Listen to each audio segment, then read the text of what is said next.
Tash ndodhemi në një situatë kur unë nuk besoj që mund të flasim për zgjedhjet e reja pa e thënë fjalën e vetë gjykata kushtetuese, meqense kemi mospajtime dhe kërkesë para tyre. Ata kanë një materie të cilët tash duhet ta trajtojnë. Në një situatë të këtillë, dekreti për shpërndarjen e kuvendit dhe shpalljen e zgjedhjeve nuk është kushtetues, sepse kompetenca për shpërndarjen e kuvendit mund të ushtrohet vetëm në rastet e paracaktuara shprehimisht nga kushtetuta. Andaj, të dashur qytetarë, të nderuar gazetar, kjo përbën edhe një tjetër lëndë për gjykatën kushtetuese. Le të presim me qetësi dhe durim, ndërkohë që qeverisim mbar e mirë si gjithnjë. Mirëpo, ajo që më duhet ta pranoj se na u pamundësua është një seancë e kuvendit për sot pasdite.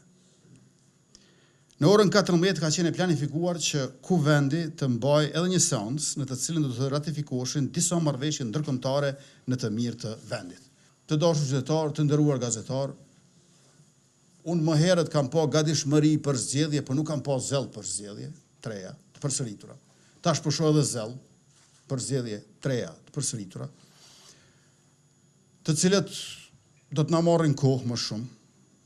Do të mund të jenë zgjedhje, nuk do shoh qysh tash se qysh do të mund të jenë edhe zgjidhje, për shkak se bëhet fjalë për kvorumin prej 80 deputet vendosall që duhet ta sigurojmë bashkërisht të gjithë. Nuk mund të presim që fillojmë zgjedhjet e reja në fushata të përsëritura, ku tash duhet të themi që unë i marr 80 deputet spaku. Pra, nuk është çështja të 61-shi, është çështja të 80-shi, që i bie 2/3. Dhe në këtë situatë unë nuk besoj që zgjedhjet e përsëritura janë zgjidhje e re. Përkundrazi, do të ketë një lloj vazhdimi të agonisë legjislative, institucionale në përgjithësi, që është e panevojshme përveç se e padrejtë. Dhe spaku zgjedhje do të kushtojë 10 milion euro.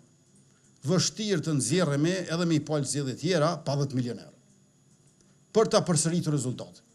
Mund të ketë ndonjë lëvizje të vogël, po nuk shoh diferenca të mëdha.